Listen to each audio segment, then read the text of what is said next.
In this episode of Fictional Hangover, we talk about secrets and lies in space, space horror, and how Robert Pattinson is everyone in space in our discussion of Across the Universe by Beth Revis.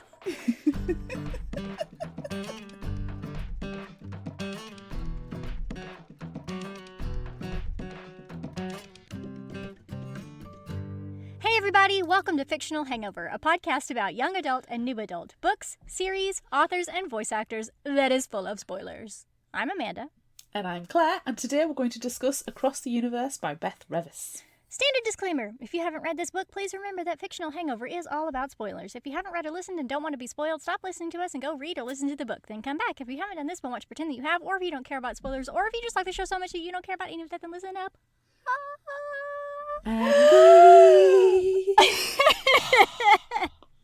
Thought you were going to pass out there. I was very concerned. I would have enjoyed the recording later. Ooh. I'm sympathetic. We're talking sci-fi this week. I'm so excited. Oh, yes, I love space books. There's just... We need more. I think we say that every time. We need more. We do. We need something. And this is the challenge to the listeners. We need them to recommend something both spacey and creepy AF. Yes, space horror. That's what we need. Space horror. We want some space horror. So, listeners, challenge, space horror. Space horror. YA space horror, too. Let's make it worse. Let's make it harder. Or new adult. You can do new adult, too. That's fine. You can do new adult. You can. We, you can. in and you quotes, can do graphic talk about new novels adult. as well. Yes. We'll accept graphics. Yeah. That's cool. Yeah. We have diversified our portfolio. Oh, only slightly. The slightest bit. True. Anywho, I think we might talk about this one quite extensively. Yeah. So, shall we delve into it with some background info? We probably should. Cool. So, this one is a little bit interesting because we are going to talk about all three books in the series, and we're doing them individually. So, the next couple of weeks is all about, space. Not space horror, but space. But the question... Space! I know, I was really surprised that you hadn't done it yet. It was bubbling. It was bubbling inside. It was there. I mean, I could feel it. I found an interview with Beth Revis and Lightspeed Magazine, lightspeedmagazine.com, from October 2011, because these books have been out for a while, and they're really good, and if you haven't read them, you need to go and do it right now. But she was asked, did you always think of the book as a larger story you'd tell over multiple books? And her response is actually, and this surprises most people, the story was only going to be one book for a long time. Ooh. Right? And she goes on to say that, her agent, my brain died. With the help of her agent, she was able to, stretch it out into 3, but the ending has been the same the whole time. Oh. So that's wild to think that this was just going to be one book. But it's 3, but the ending is the same. So I wonder what would have disappeared, because I feel like all of this stuff needs to be included for it to make sense. That is an interesting question perhaps to pose to the author at some point. Mayhap we shall. Not yet, though. Not yet. No, it's coming. no. It's coming. Spoilers!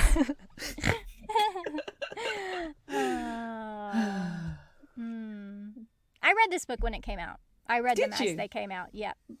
Because it's space. And I love space. And I've always loved space. So yeah, I read this one when it came out, and I was, excited for the next one, and then even more excited for the third one. Excellent. That's my initial thought, that I've been with these books since the beginning. Oh, you're such a hipster. I know. I liked Red and Space books before it was I read them cool. before they were popular.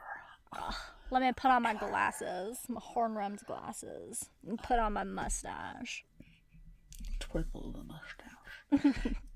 Well, you know this is the first read-through of this series for me. Yeah. But I've been excited to read it because we had a short story by Beth Revis on one of our live episodes. Yes! Oh my That was gosh! so good! Yes! And I screamed when I got to the fourth page and there was nothing more. I was like, what the hell? I know. And I remember saying in the live, a good storyteller can do a short story, and she did a fantastic short story. So I was like, what can she do with a trilogy? Yeah. Wow. I'm really excited, and I haven't read what she's working on now, and I don't have full details on it, and I feel really badly about that because she's doing something really cool. She's writing a story online, something I think it's through Amazon, but that might be a lie. But she's writing the story online, and you can read it too and guide the story. So she's doing this like in parts. And Wow. I remember a tweet that she posted a couple of weeks ago, like, sorry, everything you've told me isn't going to change what happens next, and it's going to be bad. Just deal with it. I was like, oh my God, I need to read this because I'm sure it's terrible in the best way, in the space horror kind of way. Yes. Storyteller. Yes. So I'm sorry that I don't have the full details on what that is, but I think we'll try and get them for next week's episode because we're going to be covering the second book in the series next week, so we'll have a look for it for then. Yeah. Apologies, everyone. Look, I've been busy, okay? I'm not accusing you of anything. I'm just literally sitting here and looking at the Zoom. I am accusing myself. I feel... Stop being so hard. I feel really bad, but I started a new job this week, and it's Yay. full-time, and I haven't worked a full-time 8-hour-a-day job for years. But I'm a librarian again, so that's exciting. Yay. And everyone, can I just say, everyone in the library was stoked that we're talking to Beth Revis soon. They're like, what? You get to talk to authors? Yep. Yeah, check our back catalogue out. Yes, I do. Hey. Let's start with season 2. Always start with season 2. Anyway, let's start this. That's the tea. Let's start this book. But I want to say, before we begin, there is a slight trigger warning. There's an attempted rape scene in the book, but we're not going to talk about it. But just know that it exists if you go to read the book yourself. Yes. And now we begin. Across the universe, yay! Amy watches her mom undergo a painful cryogenic freezing process. They're part of the first interstellar mission through space and are being cryogenically frozen for the 300-year voyage to a new planet, Centauri Earth. Amy's mother is a botanist and will help terraform the new world, and her father is a member of the military. Amy promised she would come with them, but just before her father is frozen, he offers her a choice. Insert would you rather here. She can stay on Earth with her aunt and uncle guilt-free, or come with them. It's her choice. As she watches her father undergo the painful cryogenic procedure, Amy thinks hard and, in the end, chooses to go with her parents. As she's undergoing the horrible cryogenic procedure, I had to say it because you said horrible cryogenic procedure every other time, and it was really important to say it.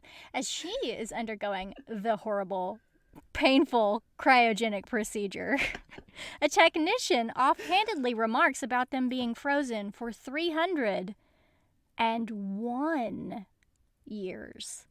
Wait, what? No! What? Oh my gosh, it's only supposed to be 300 years. That's all she signed up for, just 300. And she starts freaking out and wants to fight the process. But the cold is seeping through her veins, slowing her heartbeat, seizing her muscles. She wants that year back. That's one more year with her boyfriend and her friends. But the process is too far along, and the technicians don't care. As Amy feels the flash freeze, she imagines she is ice and thinks she will wake up in 301 years. But Why is her mind still conscious? Ooh, yikes. Ah, Space. space! Elder will be the next leader of the ship Godspeed. He is meant to be learning from Eldest, but Eldest is not teaching him anything, instead only keeping secrets from him. Eldest is a fuckbag. That is a concise assessment of Eldest. Sorry. Approved. In frustration, Elder bangs against a panel which activates and requests instruction. Elder says to open, but instead of a door, it reveals a huge window out to the stars. Elder has never seen the stars, only the metallic walls of Godspeed. As he stares in wonder, he notices a crack in the centre of the window. Yikes. Oh. Yikes. Panicking that everybody aboard will be killed, Elder throws himself at the lockdown button. Meanwhile, Amy feels like she is sleeping with her eyes open, slipping in and out of dreams. She has no sense of time or what's going on around her. It's a strange fog. Elder questions why he isn't dead, and then realizes it wasn't really a window, just a screen with twinkling lights. Eldest comes stomping along then, demanding to know what happened. The stars were a lie. Though Eldest is generally a grumpy grandpa type, he does, in this instance, concede and says he's proud of Elder, who put the survival of all the others on the ship before himself. Way to go, Elder. Yay! Finally approval. Eldest admits dereliction to his duty to train Elder. There had been an elder before him who died, and who was meant to be the one to train him, but instead, Eldest has to, and has neglected the task. He decides he will finally make strides to rectify it now in the Learning Center. Eldest shows Elder a screen with blinking dots and explains that each one is a person on the ship. Their job is to lead the people on Godspeed to Centauri Earth. Nothing more, nothing less. Amy is still awake. She feels trapped in a body whose heart doesn't beat. I do not envy Amy in this moment at all. This is space horror. Space horror. Space horror.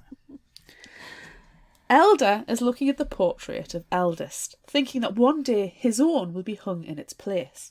As he gazes at the face he hardly recognises, Elder thinks about Godspeed, how it's a giant city in space where everyone is assigned tasks and sections of the city where they live, work and die. Eldest assigns him a task to think about the 3 discords that helped destroy Sol Earth and shape Godspeed. Elder knows 2, difference and lack of strong leadership, but has to work out the 3rd. Spoilers, it's individual thought. Spoilers! This is why everyone on Godspeed is mono-ethnic and why elders were put in place. Orion, one of the recorders, shows Elder blueprints of Godspeed. One set from after the plague, where floors were rearranged, rooms were repurposed, and additions were made. And a blueprint from before the plague. Ooh. On this one, the blueprints show a hidden level. Amy can hear something. See a sliver of light. She can hear sounds, feel warmth, feel someone touching her leg. Ooh. Amy can't move. Her mind is screaming. She's desperately trying to move but can't. She is covered back up in her icy coffin and is pushed back into the hole. Yikes. Elder goes to the med bay, and we meet Doc.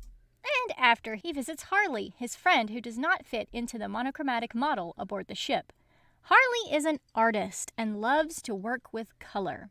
After his visit, Elder locates the secret elevator to the hidden level and presses the button labeled C. He steps out to a cavernous chamber where the walls are covered in small doors, each with a painted number and little metallic flags attached. One of the doors is open. Inside is a box with glittery blue fluid and a girl with the brightest red hair. He's never seen hair color like that. Elder is transfixed. Suddenly, Doc shouts his name, chastising Elder for being there and not being careful. He could have accidentally woken the girl in number 42. And, wait, how exactly did he find out about this place? Doc comes eldest, who comes and collects Elder. Someone's in trouble. Uh-oh. Amy has beautiful dreams filled with warmth. Her grandma running with her father, pancakes, but sometimes those dreams go bad. Elder is angry at Eldest for keeping secrets. There shouldn't be secrets. He should know everything Eldest knows. Eldest demands to know what the third form of discord is, but Elder can't answer because he hasn't figured it out yet. Eldest throws this back at Elder. If he doesn't even know what the third form of discord is, why should he know everything else? Look, dude. You gotta teach this guy stuff, okay? Oh, you don't know what the third form of discord is, so I can't tell you why we have frozen people on the ship. Hidden. That's space logic. Space. Amy is still conscious. She misses the sound of a ticking clock and knowing that time is passing. But then she hears something, feels something. Her heart starts beating. The tube down her throat is moving. Oh God, she can move! Elder has escaped the learning center to visit the hospital again. He spent a year at the hospital before beginning training with Eldest, and the garden has always brought him comfort. He sees Doc, and they talk for a few minutes before spotting someone ahead whistling an ancient tune. It's Orion. They greet each other, and Doc tenses, recognizing Orion's voice, but that can't be right. Orion's just a recorder. He must sound like someone he knows or maybe knew one time. Suddenly, the cryo alarm blares. Doc and Elder rush down. The girl in number 42 is awake, thrashing, panicking, and trying to pull the tubes out of her throat. All Amy can feel is pain and cold. She notices people pull her out of the coffin and lie her down on a metal slab. They give her oxygen, feels warm and dry, but she's just so cold. They pour liquid into her eyes and down her throat, and she feels pain. The face of a boy hovers in her blurred vision. She wants to trust that face.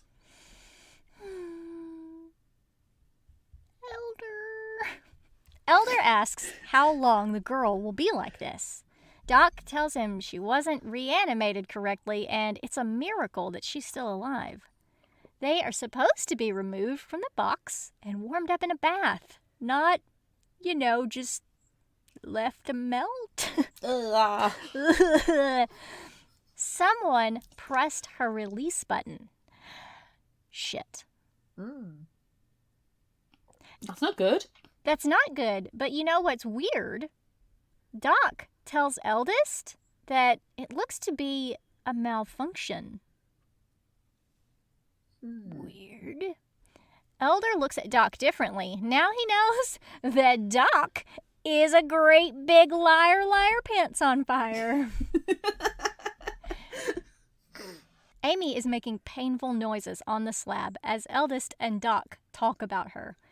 Elder is the only one to notice or hear when she says her name. Doc administers a sedative, and Amy lies still. Amy wakes up wondering how much she actually slept and how much her own mind tricked her. When she opens her eyes, she sees the same boy next to her bed. He introduces himself as Elder, the future leader of the ship. That's just so arrogant. I'm going to lead the ship. Sorry. His accent is strange, almost clipped, and at first Amy struggles to understand him. Fear and loneliness fill her when she learns that they haven't reached the new planet, that she's been woken up 50 years early and that her parents are still in cryo. She's by herself. Yikes. Oh no. Eldest isn't happy with Elder, who has gone to the garden to pick flowers for Amy. He orders Elder to go back to the keeper level of the ship, to the learning center, but Elder won't. Eldest makes Elder's comm produce a modulated high-pitched sound inside his ear in an effort to force him to follow orders and behave. But he doesn't. He is determined to get to Amy and give her the flowers he has for her. Aww. Though Amy believed what Elder told her, she gets Doc to confirm that they are indeed 50 years away from landing. He also confirms that she can't be refrozen or she'll turn into freezer-burnt meat. Tasty. Doc also tells her her parents were essential to the planet landing, so they won't be unfrozen. No. Amy rages at this, throwing the stuff on Doc's desk around, until, calmly, Doc explains that he will medicate her for the next 50 years, if necessary. Sheesh. Guys, she's been frozen. She just woke up. She doesn't know what's going on. Just give her a minute. She needs to process. She's allowed her emotions. But this is Godspeed. Space. Space.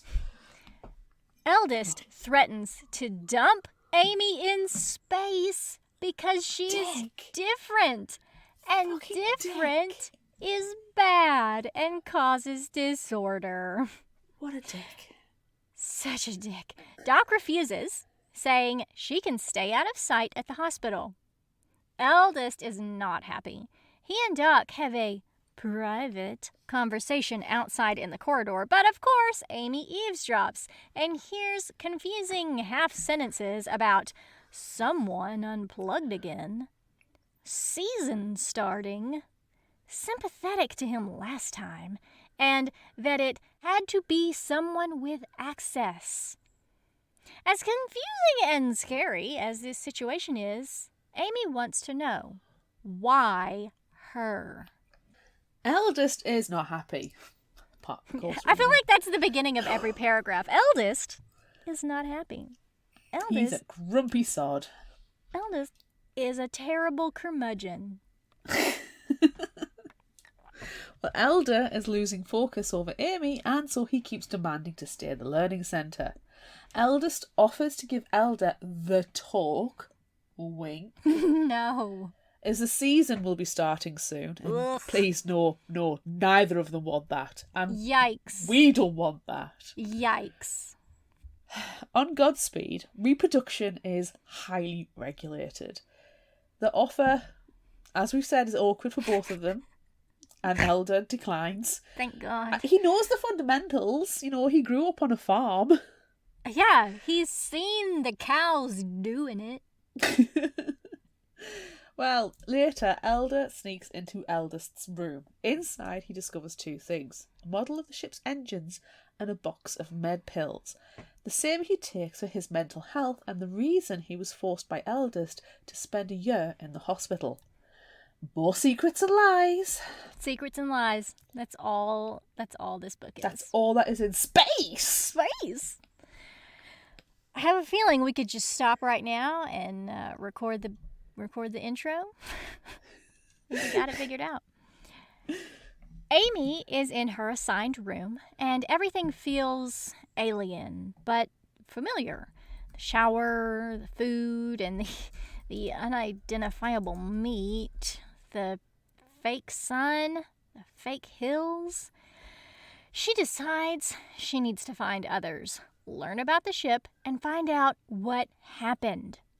Meanwhile, Elder and Eldest are responding to Doc's call in the cryo chamber. Another door opened.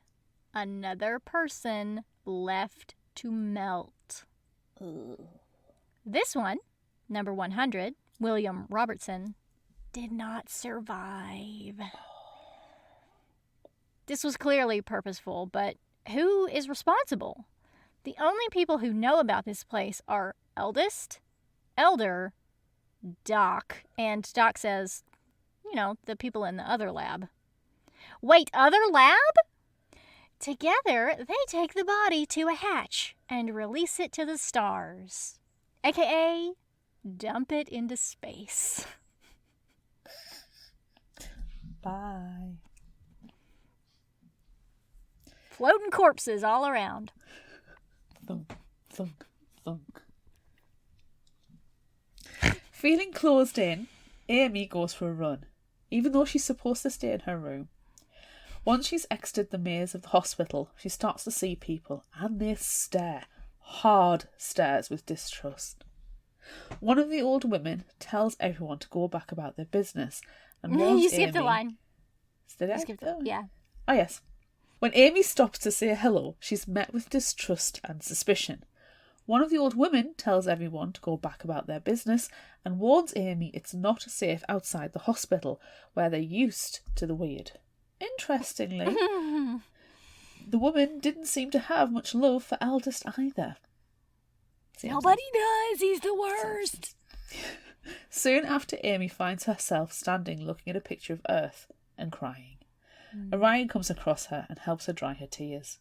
Other than Elder, he's the kindest person she's met on the ship. Later, Amy goes into a common room in the hospital. She gets the same stares, but they're more curious than hostile, and soon she's telling all the patients about Earth. I'm sure this is going to be pleasant, right? Yeah, it'll be fine. It's fine. It's fine. Wait, no, it's not. Eldest is unhappy. Wait, that's not the... I mean, it's not untrue.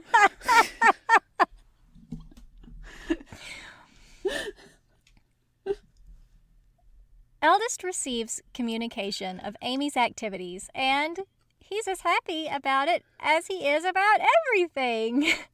As in, not at all. Wah, wah.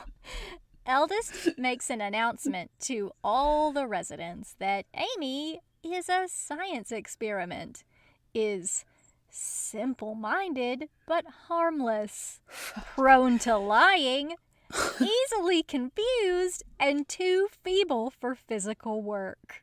What a dick. And then he calls her a freak and says she should be treated as such. Oh my gosh. And it works. The people Amy has been talking to turn on her immediately, all except Harley. He takes her back to her room, where Elder finds them later. Harley hasn't told Amy what Eldest has broadcast about her, and when Elder does, she doesn't seem too surprised. Because she knows Eldest is a douche. She does.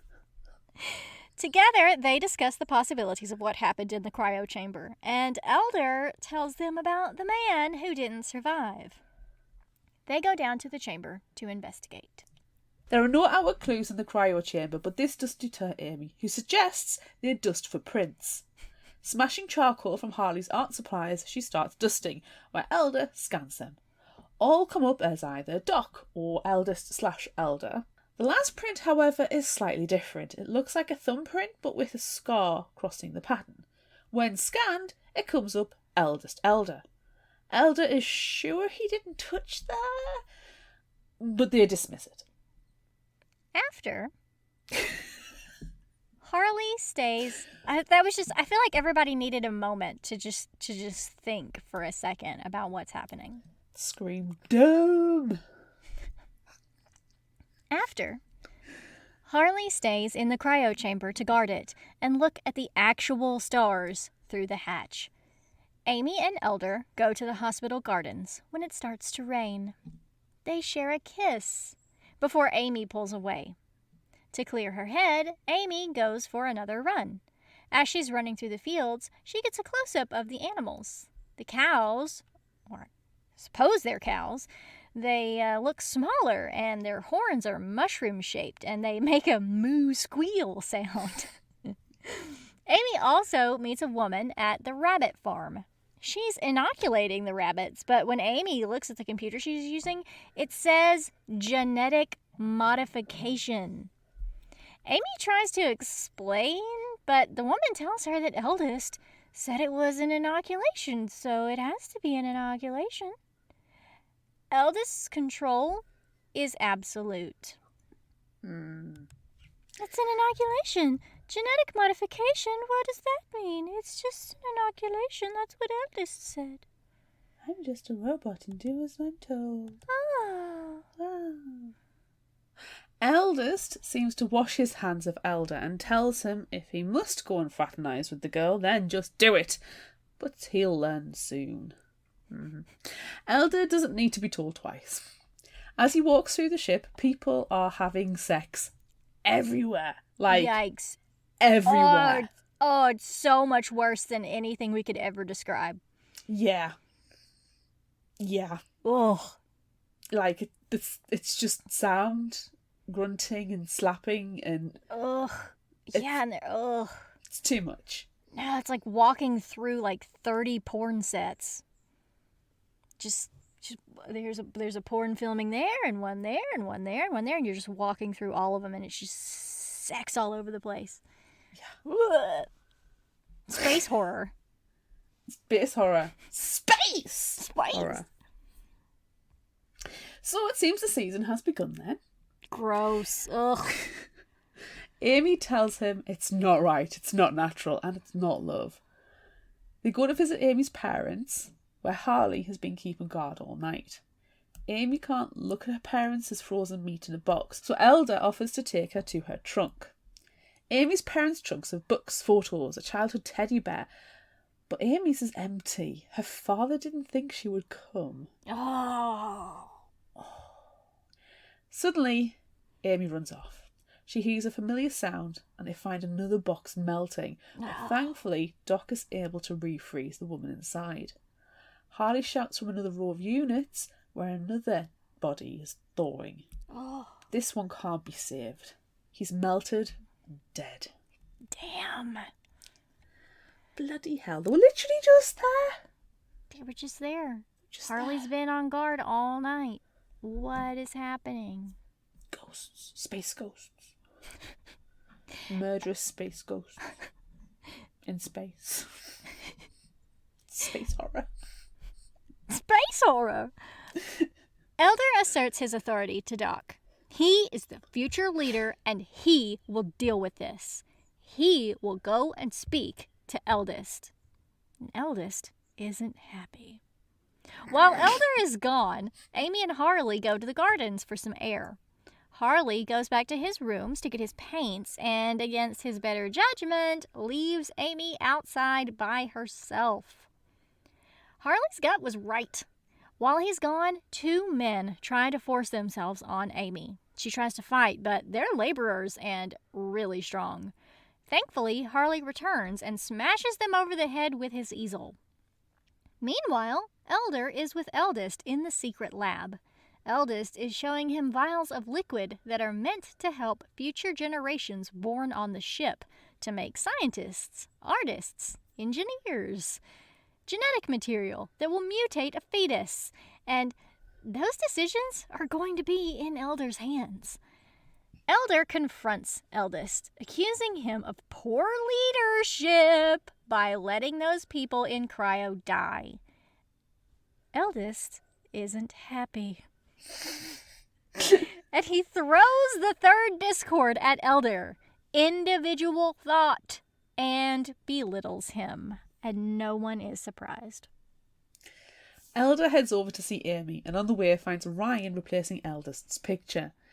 Behind is an old plaque stating, "If you would understand anything, observe its beginning and its development."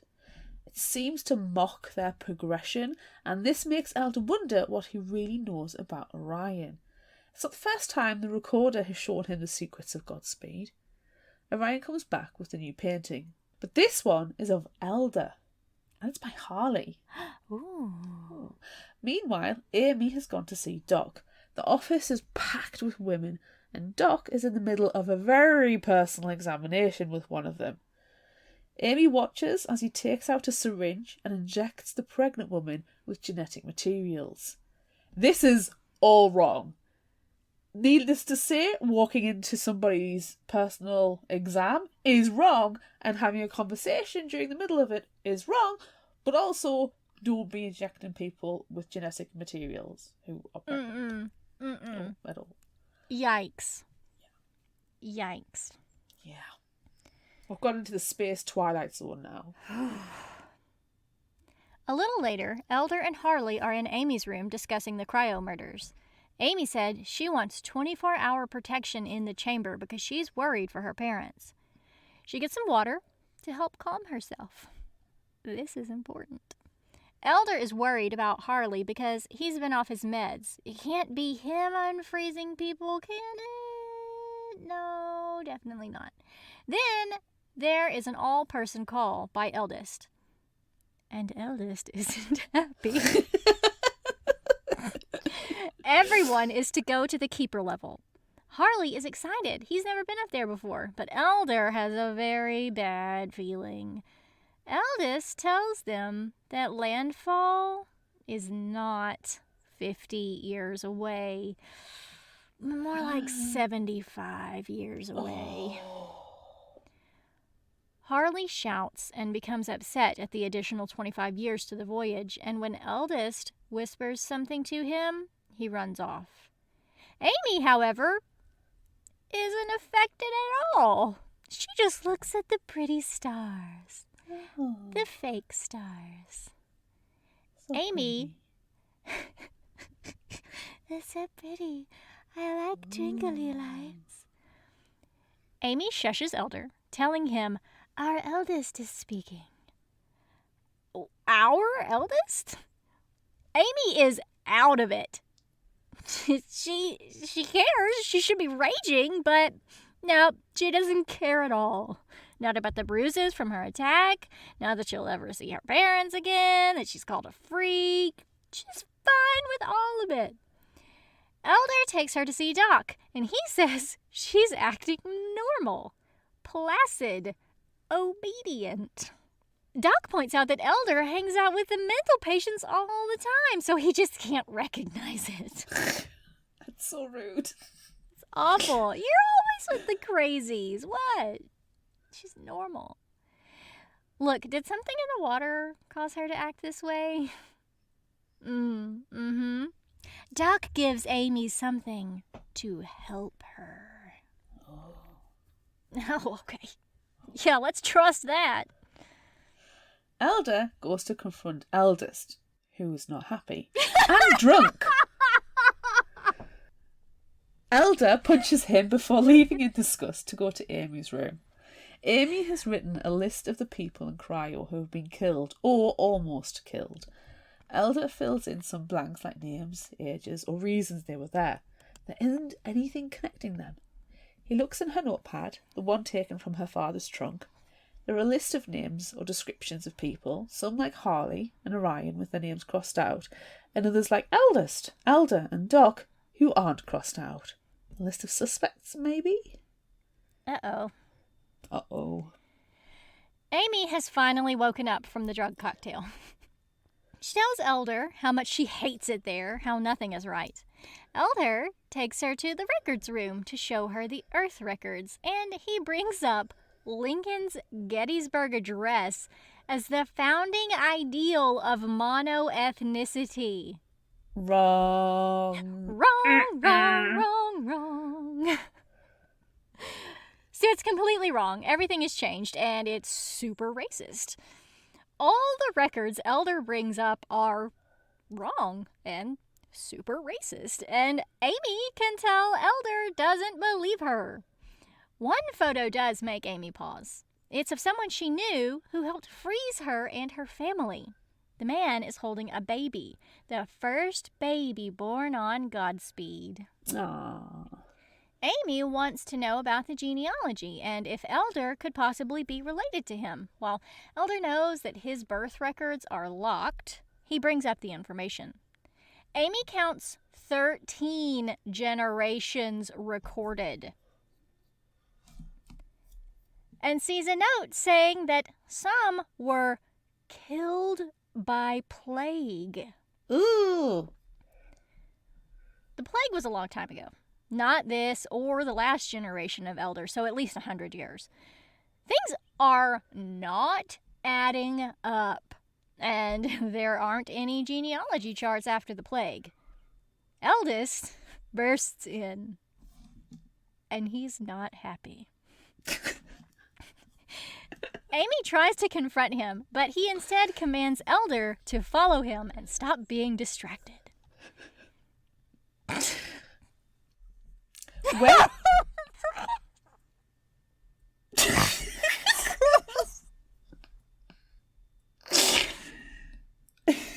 Sorry.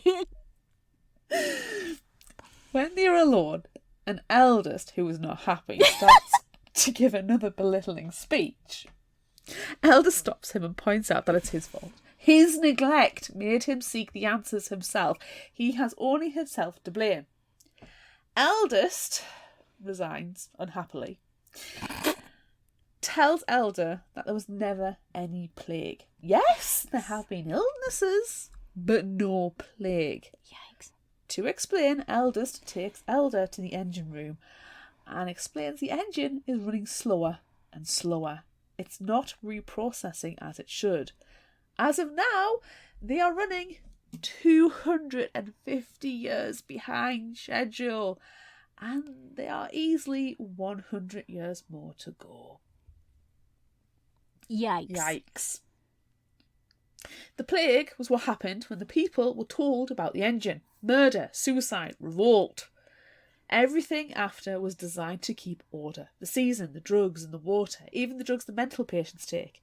They're designed to allow creative thought and not be the drones of the mass populace. Everything is by design, born from necessity. Yikes. It's Amy called meets... Fidus, by the way, the drug. Yes, the drug is called Fidus. And it's not good. No. It's not good. It makes you a brainless zombie, pretty much. In space! It's space! Space horror!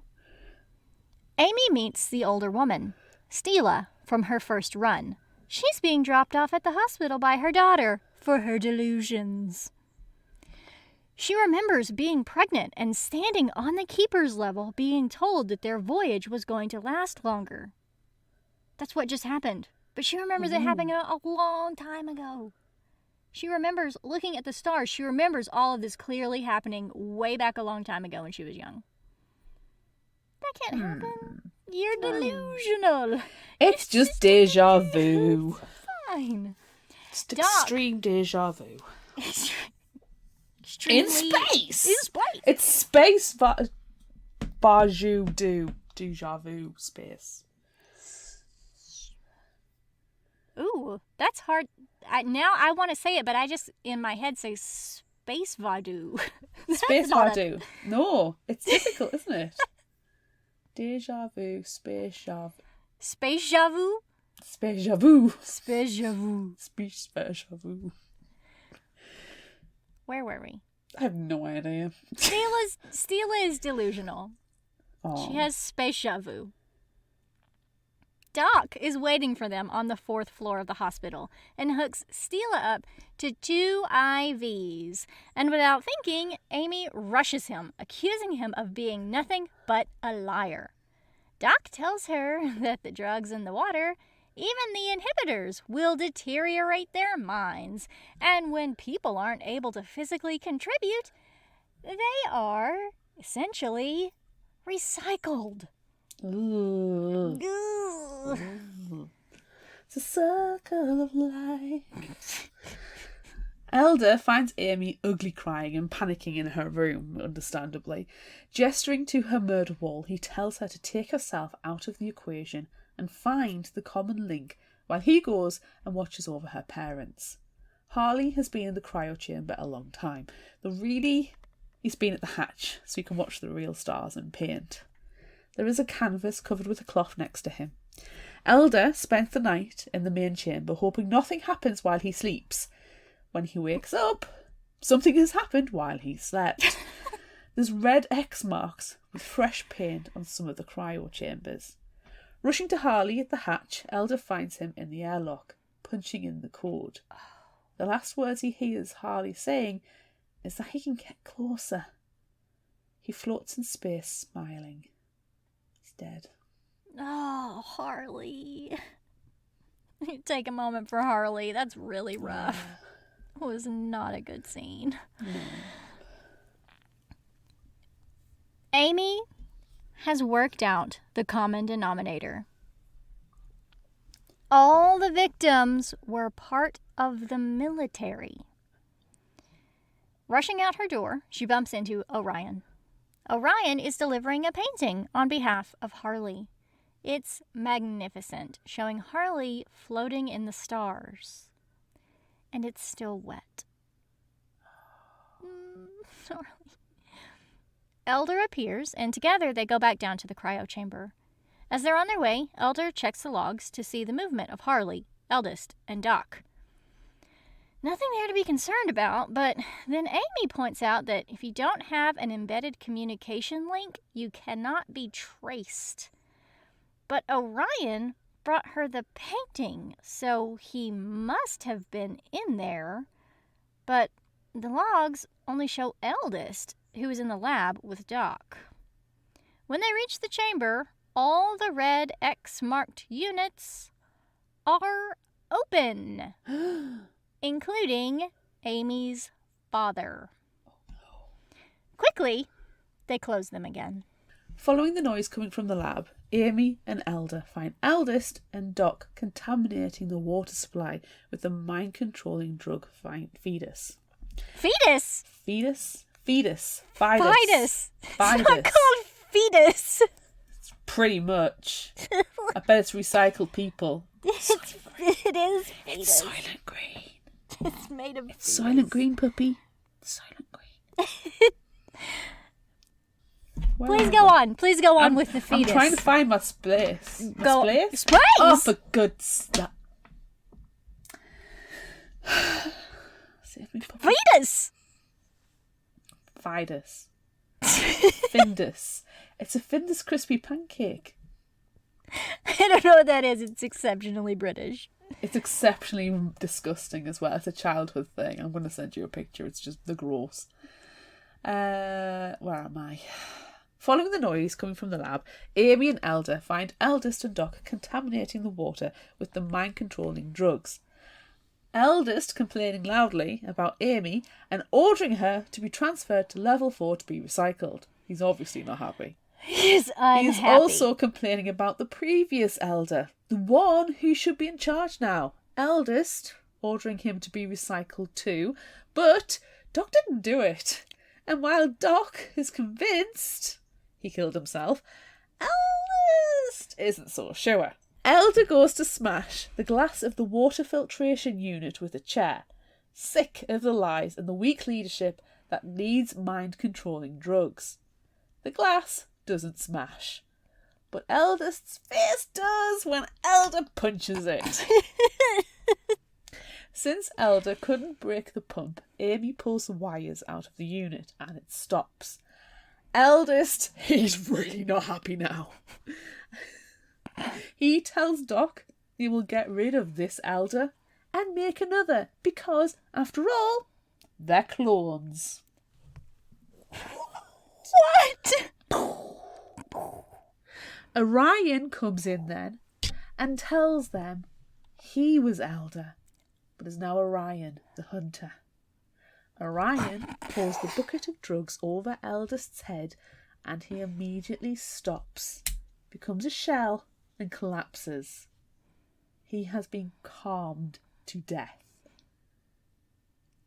Yikes. Yikes, all of that. Really good scenes there. Really, really good.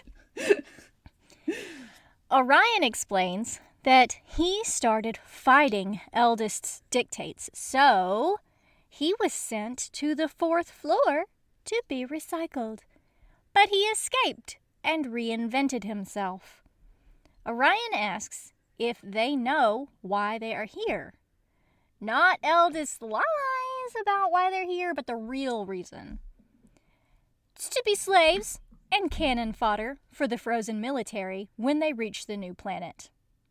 He says it was Elder who gave Orion the idea of unplugging them. What? Elder pushes Orion into a cryo chamber and it begins filling with liquid. Elder punches the button to freeze him. Elder is the leader now. Whoa. Sheesh. Only in space! Space? Elder comes to the whole ship and explains what is going on in the simplest terms possible. He tells them the truth. Amy records everything she can and tries to correct the history logs. Everyone will have access to everything. Well, almost. Amy doesn't yet know that Elder was the one who unplugged her. Yikes. He saw her and became infatuated, revisiting her until one day he flipped the switch on her box and bolted to the garden when he heard a noise. And he didn't know that was Orion watching him. Oh my God. Yikes. Elder comes to Amy, who is sitting at Harley's hatch, watching the stars. He tells her he was the one to unplug her, and she goes numb with rage. She's not happy. She's not happy. She's the new eldest. Wait, no, that's not true. No. She calms down when he says he needed her to know the truth. Which, hey, that's important. That's good. That's nice. He needs her to know that when he did it, he didn't know that she couldn't go back. She's gonna, pop her out of the freezer for a few seconds and say hi and then push her back in. It's fine. He just wanted to meet her.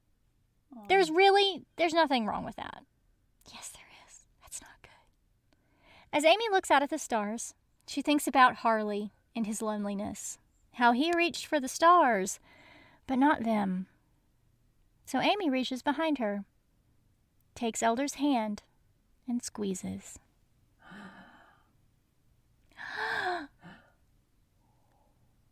End of book 1. Man. Yeah. I think there's a lot of revelations at the end there. Shall we take some time to process while our lovely listeners listen to this ad? Hi, I'm Bethany Finger, the host of Prince Kai Fan Pod, a Marissa Meyer Book Club podcast. Join me every week during my read-along journey through all of the books by author Marissa Meyer, one chapter at a time, spoiler-free. Each episode will feature a different guest, new fan art, and laughter and joy through reading. You can find Prince Kai Fan Pod on Apple Podcasts, Spotify, Google Podcasts, and all other listening platforms. And now, back to the show.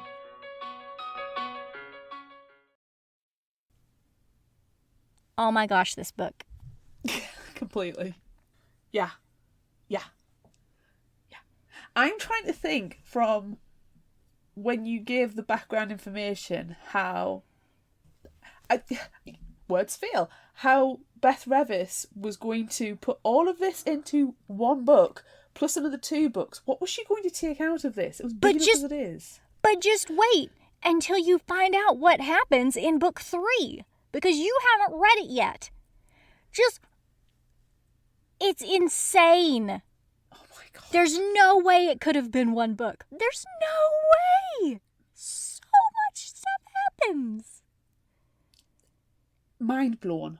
That's all I'm saying. Just wait. Blown. Just wait until you finish it, because then you'll be like, what the fuck? What would have happened? We have to know. We have to ask her. Yes. Yes. Yeah, I'm writing it down right now. Do. Because we have to ask her. Yeah. But anyway, we're not there yet. We don't know what happens. No. We don't know what happens in books 2 and 3. I do. I know what happens, Bird. I know what happens in book 2 at least. Bird's back. Hello, Bird. Hello, puppy. Hey, puppy. I've got a little puppy. Hello. He's a good boy. He's a good boy. Okay. So much stuff happens in this book. Yeah. Yeah. Can I just... Yeah? Just yikes. I'm curious about what you have to say about it, though. Since I've read it before. Okay. I'm not keen on Elder. No? No. I find him a bit creepy, and I know I'm going to get told I always find people creepy, but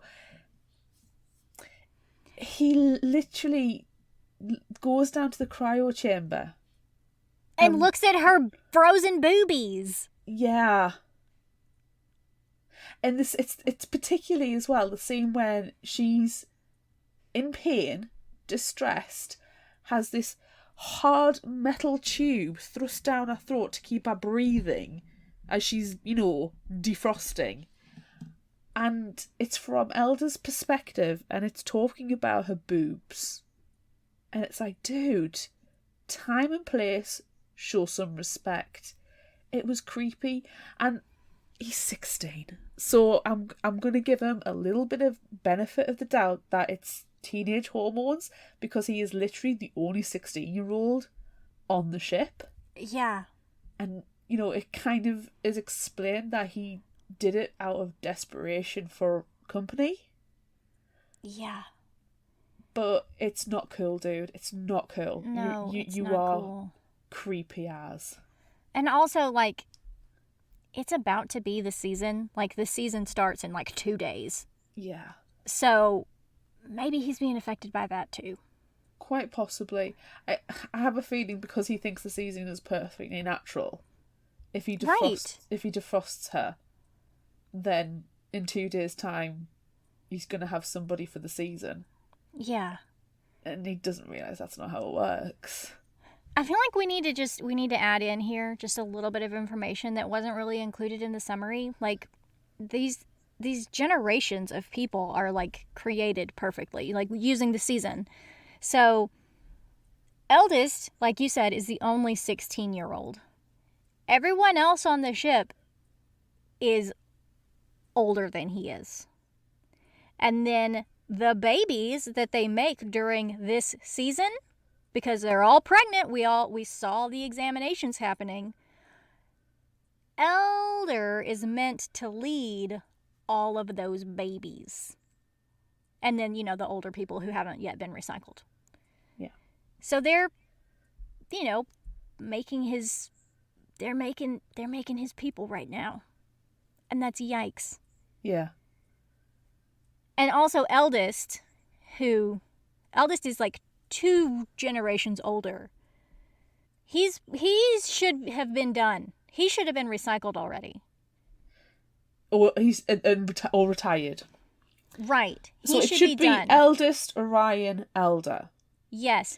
So effectively, eldest is the grandfather, Orion is the father, and Elder is the son, to put it generationally. Yes. Unfortunately, Orion is out of the mix because he went crazy and because he disobeyed eldest. He showed individual fault. Ooh, Discord! Darn you, Discord. So he got taken out of the picture. Therefore, eldest has 2 generations to look after. And you know what? He's not happy about it. He's not happy. He's not happy. He's not happy. Yeah. So there's that. Because at one point he does moan about he should be retired and just, living in the lap of luxury doing nothing. Like, well, maybe you could if you actually taught your protege what he's supposed to be doing. Yeah, or maybe if you didn't try to recycle the person who's supposed to have taken over. Yeah. Or democracy. No, because they learned everything they needed to know from the racist Gettysburg Address. Oh my gosh.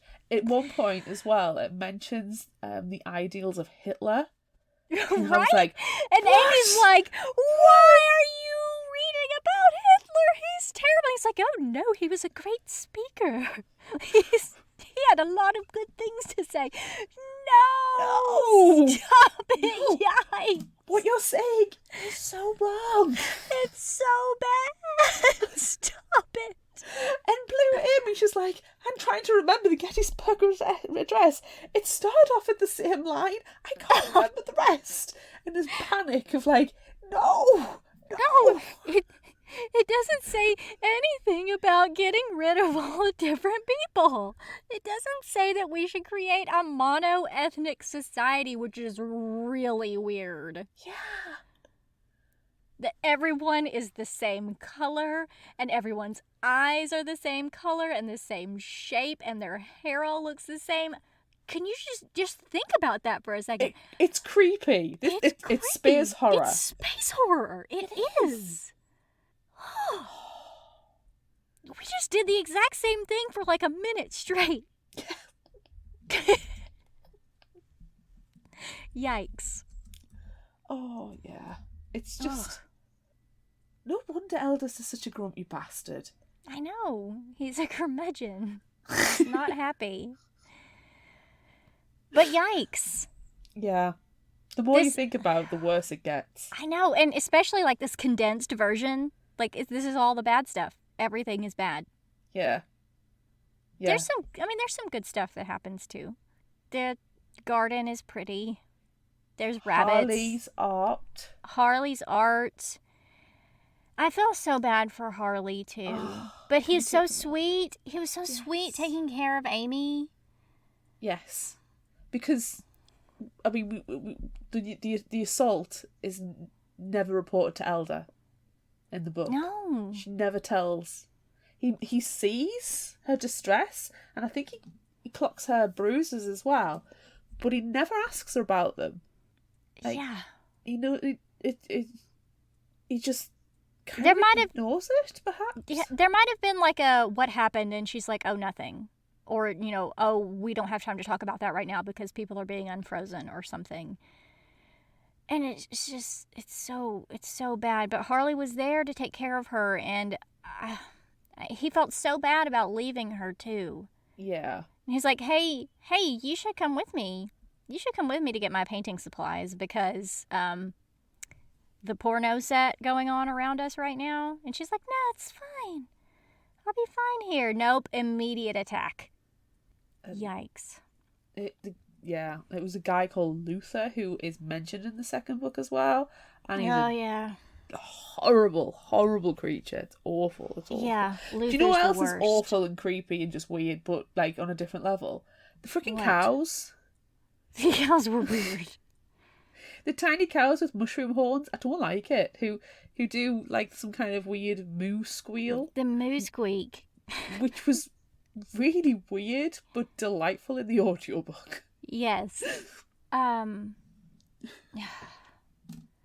like, I mean, clearly they're genetically modified because what isn't? They got their inoculations. But like, you know, they get food delivered through like little slots in the walls, and you know, Amy gets her little food portions out, and she's like, oh, this is weird. It's weird, like it's kind of meat, but it's like the leanest meat anyone's ever eaten. It was because the cows are genetically modified. Yeah. Everything is weird. Everything is weird and everything is wrong, but no one knows it but Amy and Orion. Yeah. I liked Orion, like, until you find out that he's trying to kill people. I still like him. Orion's my favorite. I do like him. Orion's my favorite. Yeah. I like it's like in the very beginning, and it's just like a passing comment. Elder is, you know, he doesn't know who his parents are because he's a clone. He doesn't have parents, but he doesn't know that at the time, and so he was passed around through different houses as he was growing up, always kind of wondering, like, are you my parents? Are you my parents? And then he looks at Orion at one point and thinks, I kind of look like him. He could be my dad. No, he's you. He's another clone of you. And that's why. So you know what's weird. worse about it as well? Like, Elder is going to look at Eldest and think, oh shit, I'm going to look like that when I'm old and grumpy. Well, and then it's so bad. Yeah.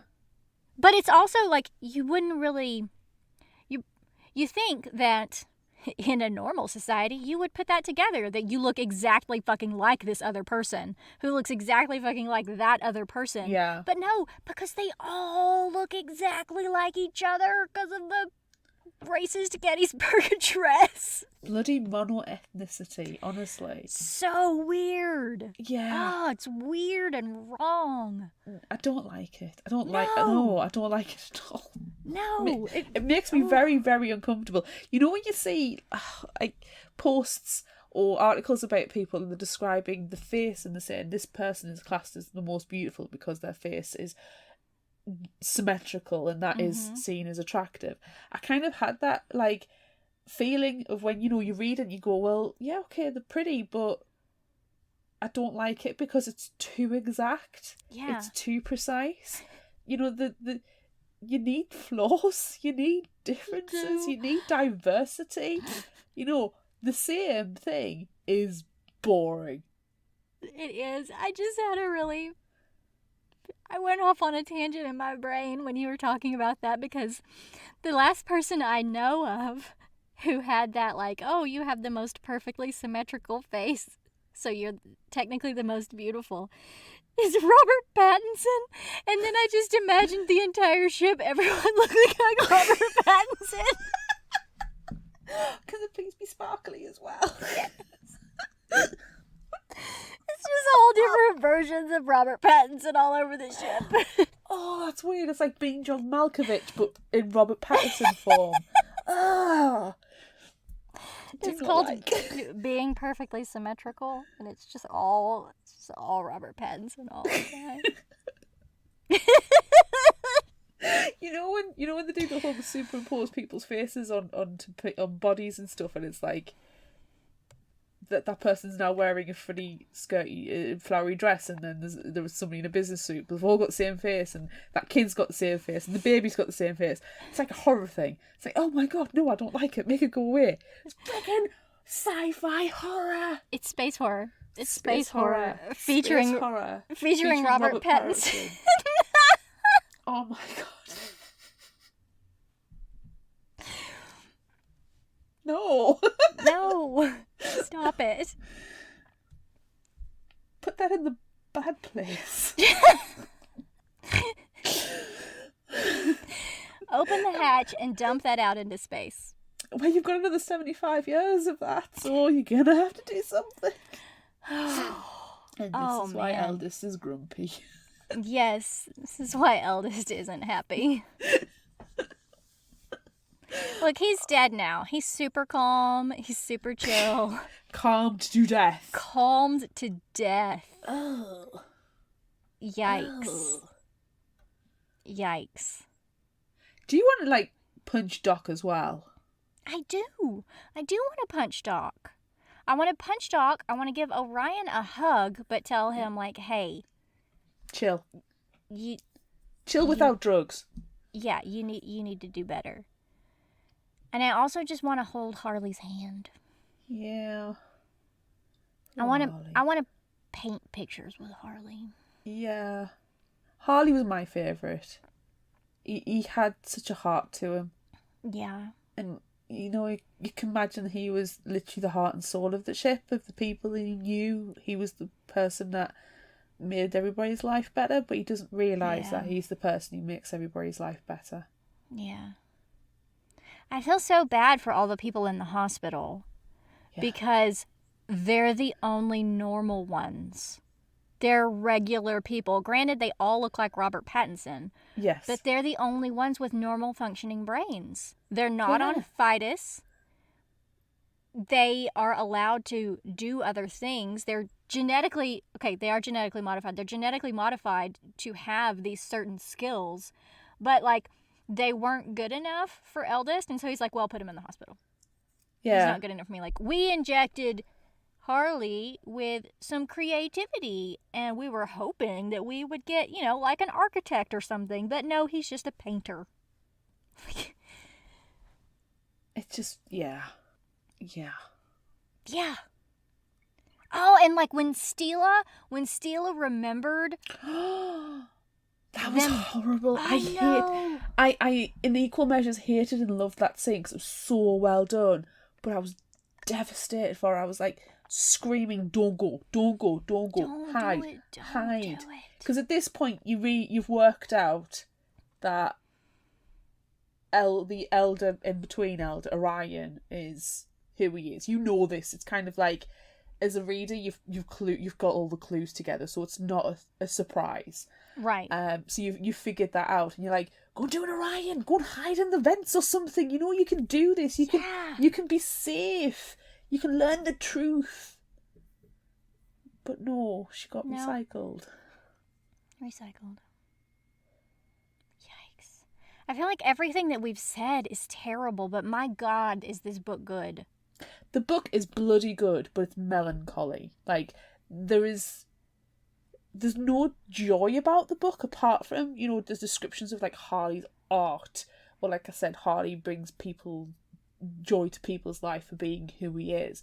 The rest of it is secrets and lies and just deception, and unhappiness, and the only hope that these people have are fake stars. Yes, twinkly lights. And look, I love a twinkle light. I do. Yeah. But that can't be the only joy in your life. No. And then going back to Eldest telling everyone, oh, sorry, it's not going to be 50 years, it's going to be 75 years, so you're all going to be dead. And all the women, like, are rubbing their bellies, and they're just so like, well, it won't be me, but it'll be my baby. My baby will get to go and live on the next planet. And then you're just reading this and you're like, oh my God, yikes. Yeah. Yeah. Yikes. It's so well done. It's so good. Because you just get thrown all of these curveballs of hideousness. So good. And then when you put it all together and you just realise how full the bag is, and you're like, oh my God. And you can kind of understand why Eldest put people on drugs to keep them placid. Because imagine knowing that you're going to spend your entire life on that ship, hopeless, just day in, day out, doing the same thing. And they don't even seem to have that long a lifespan either. No, they really don't. Like, Eldest is the oldest person on the ship, and what, he's 50-something, 60? He's not that old. He'd be probably around about 16 years older than his generation. Yeah. And then there's probably a somewhat similar between that, so... Yeah, he's not that old. In his 50s, max, I would say. It's wild. It's like, when they were in the recorder room as well, they were working out the dates and just going 13 generations. And I've always known a generation to be about 20 years. So I was sitting there listening to it going, hang on. Can you do some basic maths here as well, please? Yeah, like, that's wrong. Yes, and the plague was always talked about for being so far away, so far back. And you think, well, if Eldest is at least 50 and he wasn't there in the plague, there's at least another generation on top of that. So you're looking 75 years at least. Yeah. Maths, people!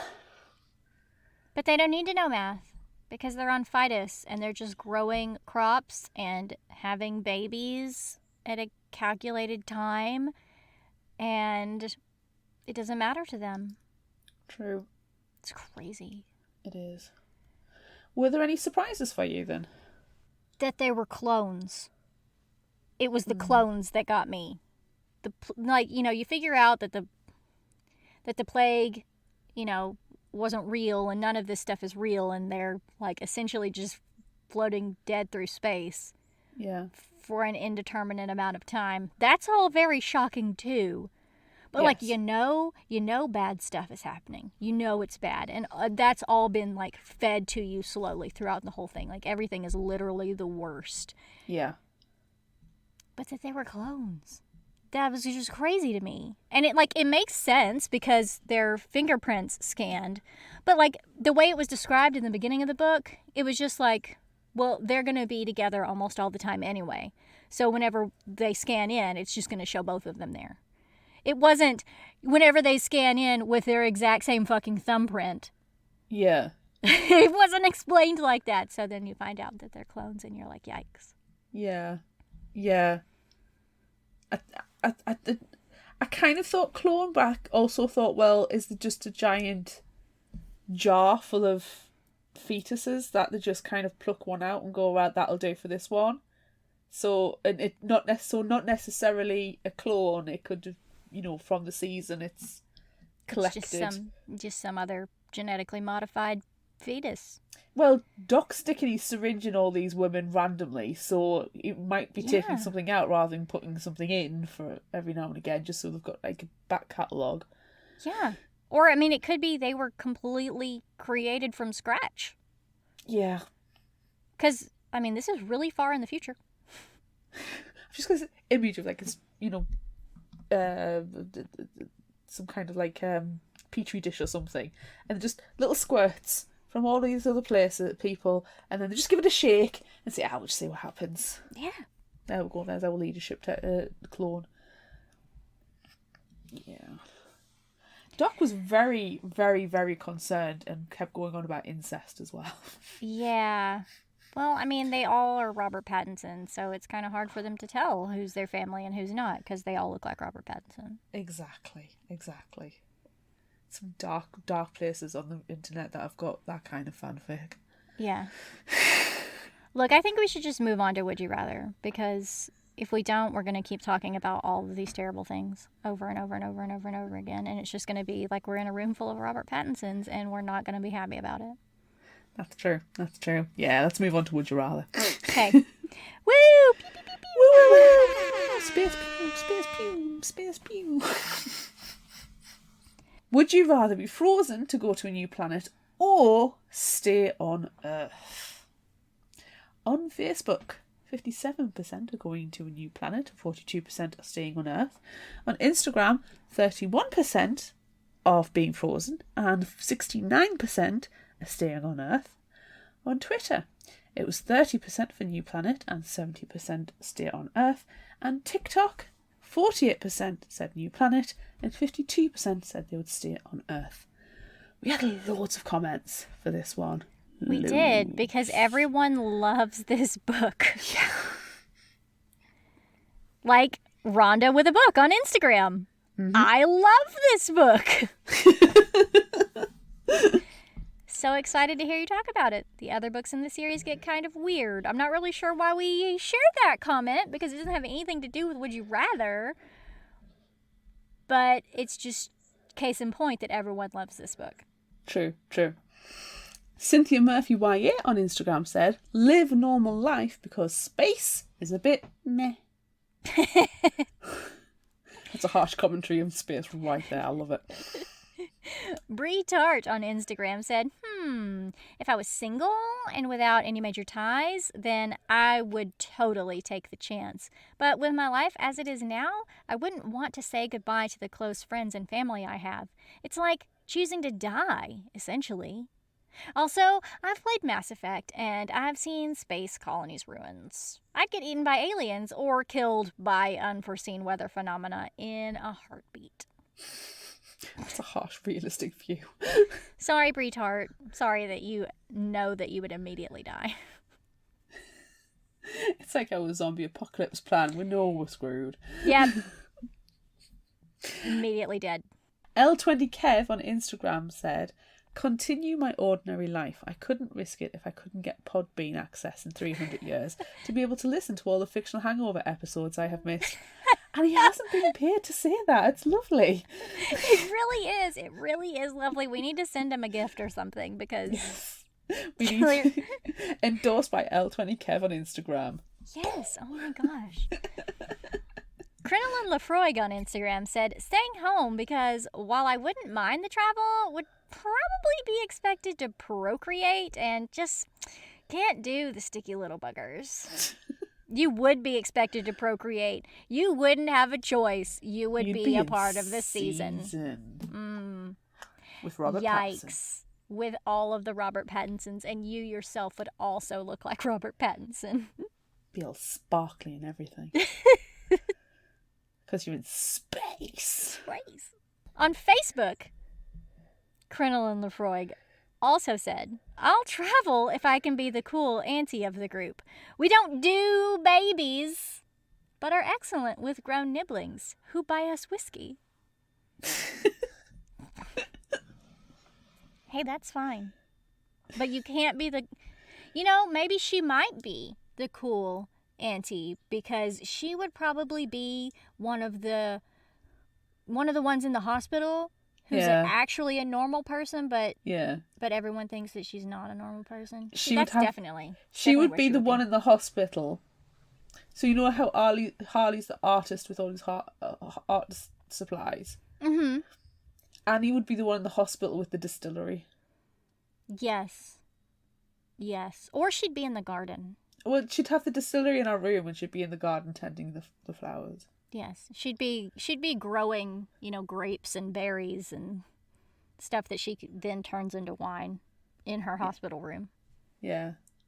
Yeah. Definitely. We got it figured out, Annie. We got you figured out. You're fine. We got you back. It's fine. Yeah. Constance Dykeman on Instagram said, I'd stop the world and melt with you. I'll stop the world and melt with you. Music? Yep. I assume that means that she's going to be frozen if she's going to melt. Yeah, it's kind of a mixed message there. It is. Books Are Forever on Instagram says, seeing as how I have read the book and the horrible graphic depiction of being frozen, I'm voting for staying put. Unless there was some other way to travel that didn't require what they did for freezing. Oh, yeah. It was pretty yikes. It was awful. And it all happened in the first, 3 chapters. Which is perfect and exactly what we want. I mean, if she'd actually died. Dying in the prologue. Spot in on. the space horror. It's one of our favorite things. In the space horror of Robert Patterson. Dapper Reads on Instagram said, regular life, thanks. Okay. Joy Houseworth on Instagram said, my husband and I would definitely take the 300 years. I'm glad they're going together. And Brooke Hatchett Author on Instagram said, one of my all-time favourite YA series. Stay on Earth for me. If I learned anything from Beth Revis, it's that weird stuff happens in space. It does. It does. It's not good. Yeah. So, what are you doing? I don't know. I feel like I'm going to go with Be Frozen because the chance to travel stars, go to a new planet. How often do you get to do that? I mean, I've done Earth. I'm here. Yeah. And it's not as if I am going to be going alone, The family will be able to come along with me, so that's nice. Yeah. So, what isn't discussed in the book is necessarily why people are leaving the planet. Is Earth, have what happened in this Earth happened on that Earth. It's mucked up and it's gonna die. It doesn't say that. I think that they're just leaving because they can. Yeah. Because they found this planet, and I mean, how often are you going to get the chance to do that? So let's go. Yeah, that's kind of how I read it as well. So, yeah, let's go. I mean, the freezing process is horrific and horrible. Can I take something before then to relax? Yeah, I'm gonna go through space. Let's go on an adventure. And how often do you get to do Star Trek? Space. Just don't wake me up with all the Robert Pattersons. I don't think I could cope with that.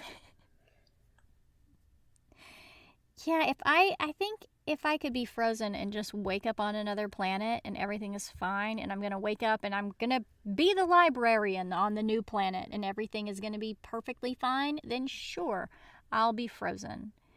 But I don't want to wake up on this ship in the Robert Pattinsons, in the sea of Robert Pattinsons. I don't want to do it.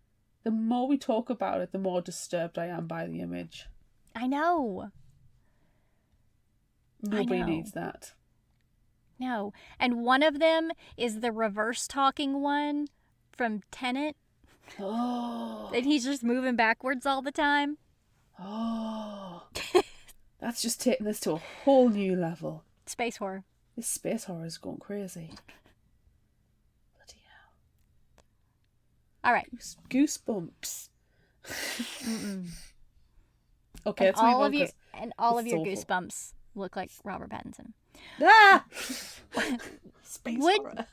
Would you rather leave your parents cryogenically frozen and never see them again, or unfreeze them and ruin their dreams of colonizing a new planet?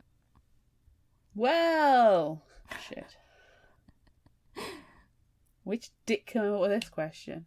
I mean, honestly, this sounds like a question that I would have written, so... But it wasn't me this time. You're responsible for this one. God. Damn you, Robert Patterson! Damn you! I am going to leave my parents cryogenically frozen. I couldn't... As much as I would... You know, if I was in Amy's situation, I would want my parents. You know, I would want that link, that familiarity. I couldn't kill their dreams like that. No, I don't want to be a dream ruiner. I don't want to be a dream ruiner. I will ruin my own dreams before I ruin your dreams. Yeah. Yikes. Yeah. I could just go and look at your frozen boobies if I need to. Mom, this is getting a bit awkward. Just lay a towel over them or something. Yep. Yeah. Would you rather be elder or a drugged up drone on Fidus? It's kind of a responsibility versus ignorance kind of question. So, do you want the responsibility for everybody, or would you like to live in ignorance and just get on with your life? I don't want to live in ignorance. I don't. But I don't want to be eldest/elder. I want to be Orion. He's still an elder/eldest. He's still an elder. He is still one of the elder clones. So, but he has individual thought. How dare he? Discord! Damn you, Robert Patterson! Damn you! Yeah, I would rather be in charge and know stuff. Yeah. I can't imagine. I liked the idea of being the elder who would make the positive changes and probably take people off the drugs in stages. We're gonna get there, don't worry. Rather than an all or nothing, you know, making people go cold turkey, perhaps. Yeah. Because that's what's going to happen now that the water filtration unit's been broken. It's gone. Exactly, it's gone. People are going to be coming off the drugs. We haven't seen what happens yet, but they know the truth. And probably instill some sort of democracy rather than inherited. Can clones be inherited? Positions of power. Just because you're a clone doesn't make you a good leader. Yeah. So yeah, I'm gonna go elder, but hopefully a better one. Hopefully a better one. Yeah. I wouldn't want all the responsibility by myself. I don't feel like one person can know enough and have enough subject matter knowledge to be an effective leader in all regards. No. If eldest had been better, to elder, it would have been okay, because there would be like it would be mostly a shared responsibility. Yes.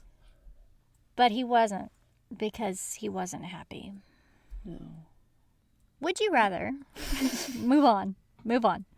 Would you rather be incapacitated with a Fidus patch or eldest loud ear sound thing on the Wycom? I'm going to go for the Fidus patch. Oh my God, me too. You know how I feel about sounds. Oh, that killed me. Like, oh, I can't imagine just loud, super, like, high-pitched just horror happening inside your head, and you can't turn it off, and you can't, like, plug your ears because it's on the inside. Yeah. Oh, it gives me chills just thinking about it. Yeah. I kind of think, at least with the patch, I can have a nap, and I'm just so tired lately. I'm not. Sleep is a foreign concept to me right now, Yeah. and if you can give me a couple of hours of drugged up sleep, I'll take it. Yeah. I'll snatch your hands off. Yeah. But that sound, no, I don't even like. You know, when you just get a little tinnitus in your ear for a very, very short period of time, I don't even like that. So that, no. Oh, I just got reminded of something. Ooh. You know how sometimes when that happens, like, you get a buzzing in your ear, or just all of a sudden one of your ears will just stop Yes. for just a couple of seconds? That happened to me the other day, and Jacob was like, do you ever think that that's like your brain stopping and resetting because you're not a real person?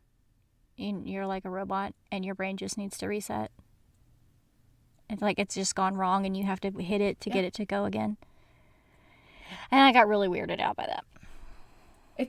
It's kind of like, I always think of it as the Sims. You know, when you walk in a room, you can't remember why you walked into the room. It's because somebody's cancelled the action. It's the same. It's like somebody's forgot to, like, make your ear work. They have to do something. I had it the other day. Like, the sound completely went out of one of my ears, and then a high pitch tinnitus noise kicked in. And I was like, whacking my ear, going, gotta make it stop. Somebody reset. So yeah, totally get it. Get it. It's weird. Yeah, don't like it. Okay.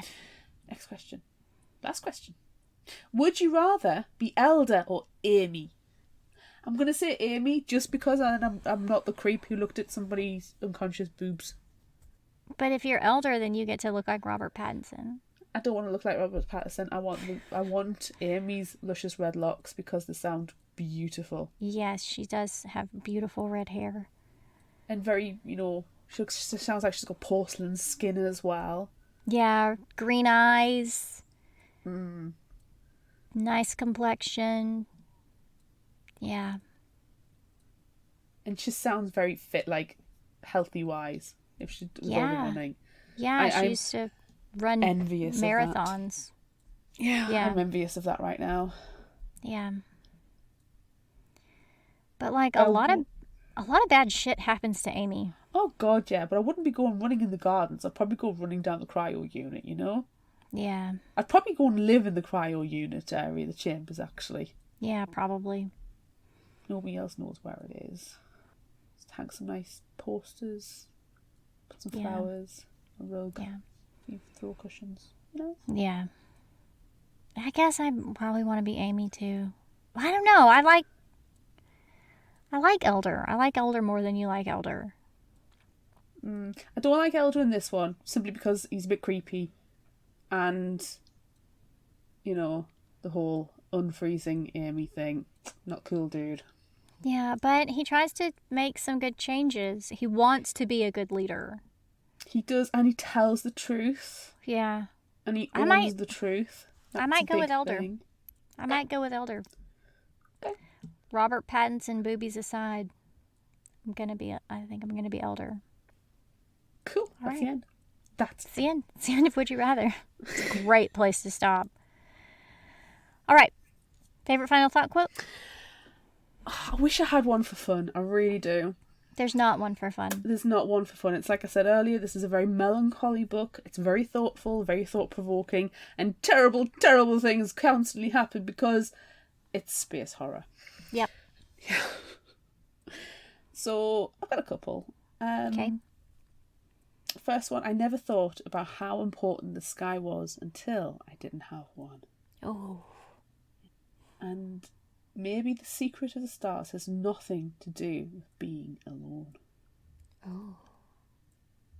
And the last one, which for me sums up a lot of the book, a leader doesn't make pawns, he makes people. That's a good one. What about I you? only have one this time. Okay. Power isn't control at all. Power is strength and giving that strength to others. Nice. Nice. Yeah. All right.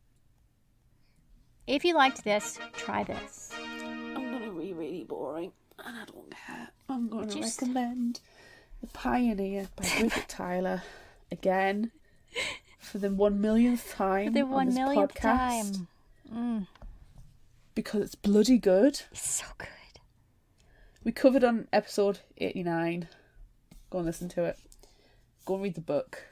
And then you can join in all of our fan fiction Yes. hypotheses.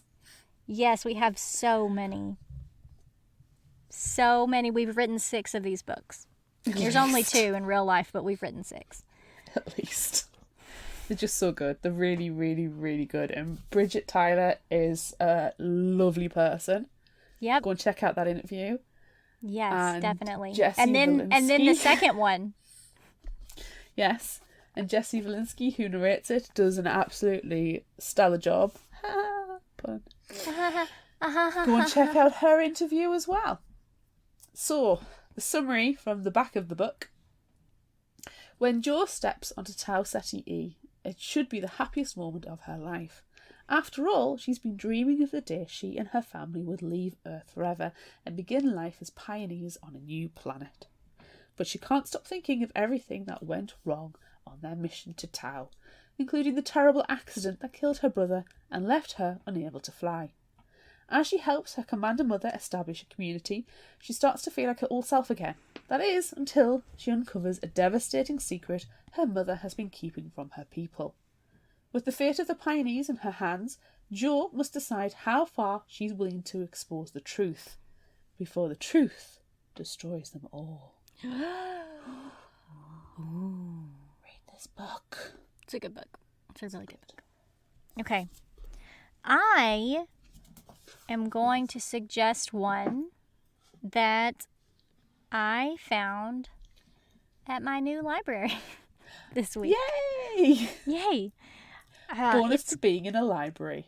I know. I have so many books already. It's not even funny. I just keep checking them out every day. Okay, so the book that I found is called Victories Greater Than Death. That's such a good title. It's by Charlie Jane Anders, and that's a pretty good cover. It's a beautiful cover. All right. The summary. I took the summary from Goodreads because the summary in the book jacket was really long. Tina never worries about being ordinary. She doesn't have to, since she's known practically forever that she's not just Tina Maine's average teenager and beloved daughter. She's also the keeper of an interplanetary rescue beacon, and one day soon it's going to activate.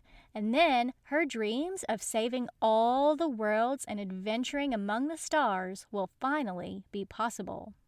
Tina's legacy, after all, is intergalactic. She is the hidden clone of a famed alien hero left on Earth disguised as a human to give the universe another chance to defeat a terrible evil. But when the beacon activates, it turns out that Tina's destiny isn't quite what she expected. Things are far more dangerous than she ever assumed. Luckily, Tina is surrounded by a crew she can trust and her best friend, Rachel, and she is still determined to save all the worlds. But first, she'll have to save herself. Ooh. Ooh. Ooh. Sounds good. Ooh. Right? Clones. Space. Space! Space.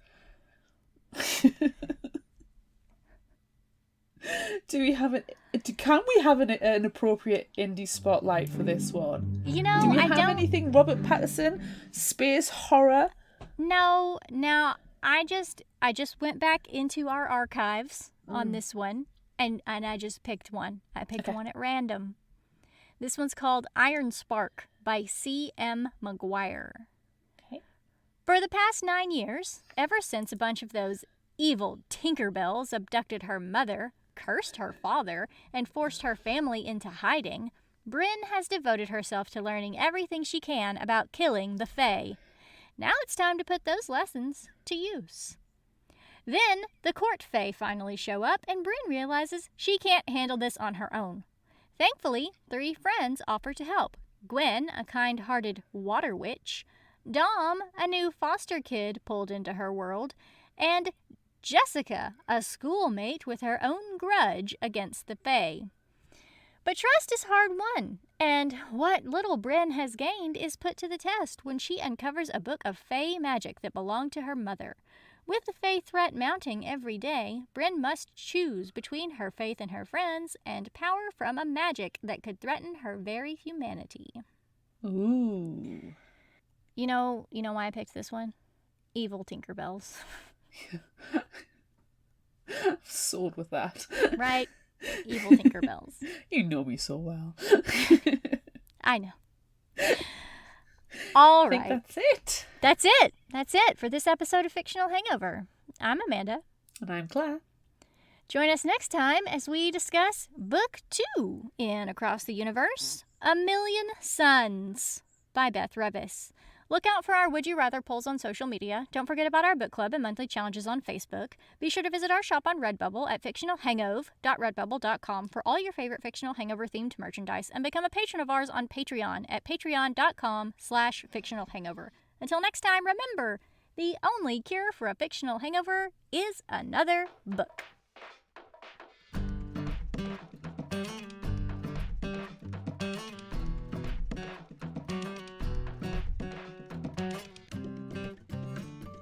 You can find us at fictionalhangover.com, follow us on Instagram at fictionalhangover, find us on Facebook at facebook.com/fictionalhangover, and on Twitter at fictionalhangover, no ER. If you'd like this episode, check out our others and rate, review and subscribe so you don't miss out. And finally, special thanks to Liz Emerson for our music. You can find her on Facebook and Patreon. Thanks for listening.